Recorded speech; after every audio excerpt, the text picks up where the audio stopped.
You ever stop and wonder how the myth of the $1 million retirement really took over America? It's wild. The idea that one simple round number stands as the passport to financial safety in your golden years.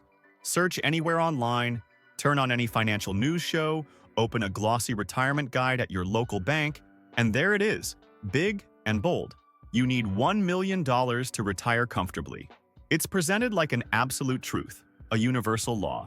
But here's the thing, I'm Cave, and I'm here to help you challenge every part of that story and explain, in the simplest way possible, why this number is mostly marketing, why it's not destiny, and how people in every corner of America actually make retirement work with much less. Because after years of seeing real lives, digging into American data, and connecting with thousands through messages, comments, emails, I've seen what most experts overlook. Money doesn't behave like the headlines want you to believe, and neither do retirees. Why am I passionate about this? Because myths have consequences. The $1 million myth drives anxiety. It keeps people working extra years they don't want, gives rise to sleepless nights, fuels endless what-if scenarios, causes families to sacrifice happiness and health just to chase a line on a spreadsheet. Meanwhile, most folks who get there, or even halfway there, realize the rulebook doesn't match reality, and nobody warned them ahead of time. Let's start with the facts. According to the Federal Reserve, the median net worth for Americans aged 65 to 74 in 2025 is about $410,000. The average net worth is higher, $1.8 million, but averages can mislead because just a few ultra-wealthy retirees pull those numbers way up. The vast majority don't hit $1 million, don't come close. Yet year after year, millions retire, travel, enjoy life, and manage bills and surprises with less than half that number. Why is the $1 million target such a powerful idea? Simple. It sells. Advisory products, investment accounts, insurance, books, anxiety. It's clean, dramatic, easy to remember. But for most people, it's not relevant. In fact, it can be harmful. Let's look at how retirement really works in the US. Most retirees don't live just off investments. The backbone is Social Security. As of 2025, the average Social Security benefit is $2,000 a month per person, $4,000 a month for a married couple. That's $48,000 a year, guaranteed, adjusted for inflation. For someone with low expenses, especially when debts are paid off, this alone covers an enormous portion of the budget. So, what is the typical retiree spending? Households under 65 spend about $73,000 a year, but for those aged 65 to 74, it drops to $60,800. People 75 or older spend less than $54,000. Not only does spending decline, but retirement itself changes what you buy. Less on work clothes, commuting, lunches out, fast cars, big homes, more on meals at home, hobbies, health, family time. The big shifts come from lifestyle and choices, not simply from hitting a number. Let's use practical examples. Imagine a couple, both retired, both collecting average Social Security. Total income? $4,000 per month or $48,000 per year. They spend just under $61,000 each year. That leaves a $13,000 gap. How much do they need in investments to safely draw this amount? If they follow a 5% withdrawal rate, only $260,000. No million needed, not even half.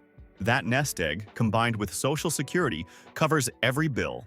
Now, imagine a single retiree. Social Security, $24,000 per year. Average spending? About $45,000. Their gap? $21,000. To fill it, 5% safe withdrawal means roughly $420,000 in savings will do the trick. But what if you want to live well above average? Travel more, treat the grandkids, say yes to bucket list adventures. Let's say you want $75,000 a year. With Social Security, your gap is $27,000. That means you need $540,000 saved, again below the $1 million myth. Here's a twist. Many retirees who do reach $1 million never spend at all. In fact, many end up wealthier at 80 than they were at 65. Why? Enter the consumption gap, the difference between what you can spend and what you choose to spend. People save hard then, afraid of markets, health surprises, some global crash. They tap their nest egg slower than models predict. Loss aversion, caution, and habits push them to underspend. The result? Compounding often wins, so portfolios grow. sometimes double or triple. Let's dig even deeper. The most popular withdrawal strategy is the 4% rule, based on research by financial planner Michael Kitces and Bill Bengen. Kitces ran thousands of simulations. He found that with historical returns and the 4% rule, more than 90% of retirees finish with more than they started. Not only does the money usually last, it grows. In the worst market crashes, think Great Depression, 1970s stagflation, dot-com, or COVID, these strategies survived.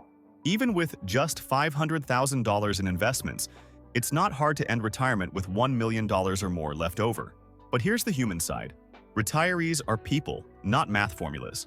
Most spend less than planned. Habits of thrift and caution run deep.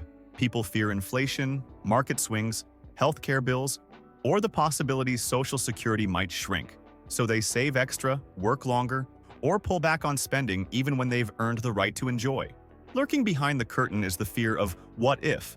What if the markets crash right after you retire? What if inflation runs hotter than anyone predicts? What if health costs spike? What if Social Security reforms cut your check? The truth, most retirees adapt just fine. They tighten expenses, tap into the layers of financial security, house equity, pension, social safety nets, and modest side incomes, lots of. YouTube comments tell stories of pumpkin patches, crafts, driving part-time, turning hobbies into cash. Let's talk about those layers. Most household retirements aren't one-size-fits-all. They're a mix. Pensions for the lucky, Social Security for everyone, often some savings, maybe rental revenue, paid-off homes, and even part-time gigs. The path is personal. The blend is unique.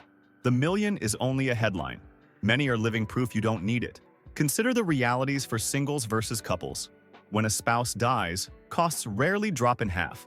Mortgage, utilities, taxes, and insurance may barely change. Survivor benefits from Social Security take a hit. Tax brackets shift. Commenters everywhere point out how living alone is more expensive per capita. Rates, deductions, and Medicare premiums can bite hard. And what about the expense surprises everyone fears? Assisted living, memory care, long-term care, these really can run up to $100,000 to $150,000 a year.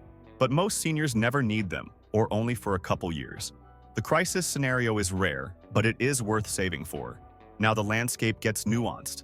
The median retirement savings for Americans aged 55 to 64 is just $185,000 to $200,000. Most people, millions, retire stable, happy, and comfortable with way less than the million-dollar myth. Why? Because systems like Social Security, modest pensions, home equity, and sensible spending form the real safety net. Do headlines tell everyone this? Not likely. Sell a myth, sell anxiety, sell products. But data and personal stories break that narrative every day. So, if one size fits all doesn't work, what should you do? Make your plan. Step 1. Get honest about expenses. Write out what it costs to live your life, not your neighbor's. Are you rural or coastal? Do you travel or nest? Do you have a paid-off house or a mortgage?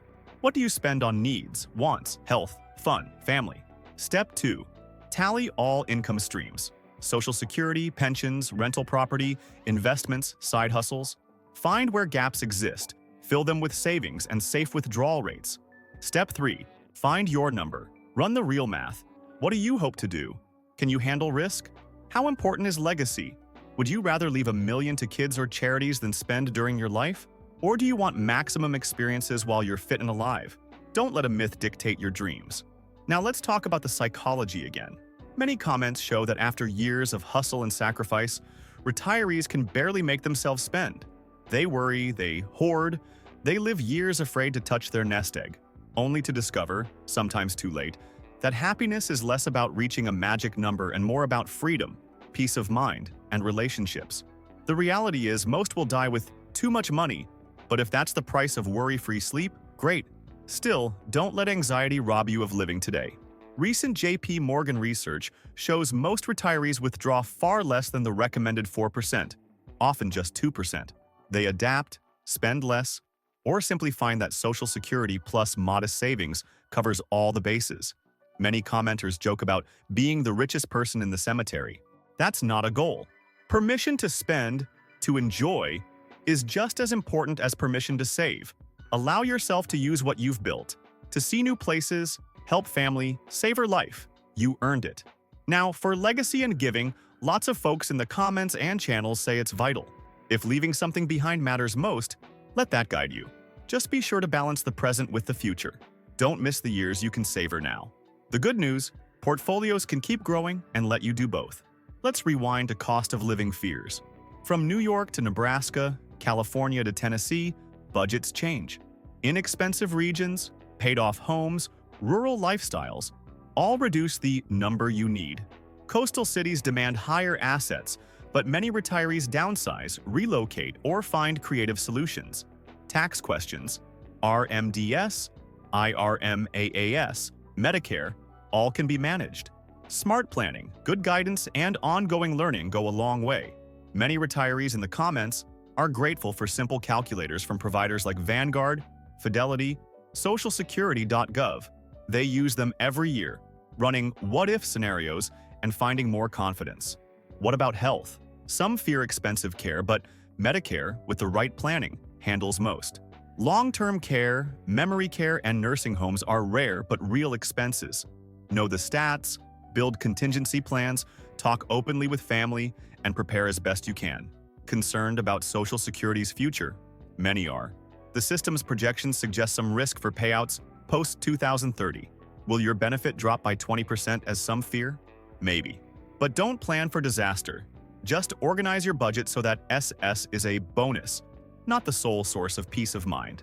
Now, let's address market risks head-on. The financial industry loves to talk sequence of return risk, the possibility that a market crash just after retirement could derail your plan. History shows that those with balanced portfolios, flexible spending, and a willingness to adapt do fine, even after major downturns. The retirees who lived through 2008, COVID, dot-com, and stagflation tell stories of tightening the belt, but few ran out. Confidence comes from layers: Social Security, pension, home, moderate savings, flexibility. What about approaching retirement with less than $500,000? Far more common than anyone admits.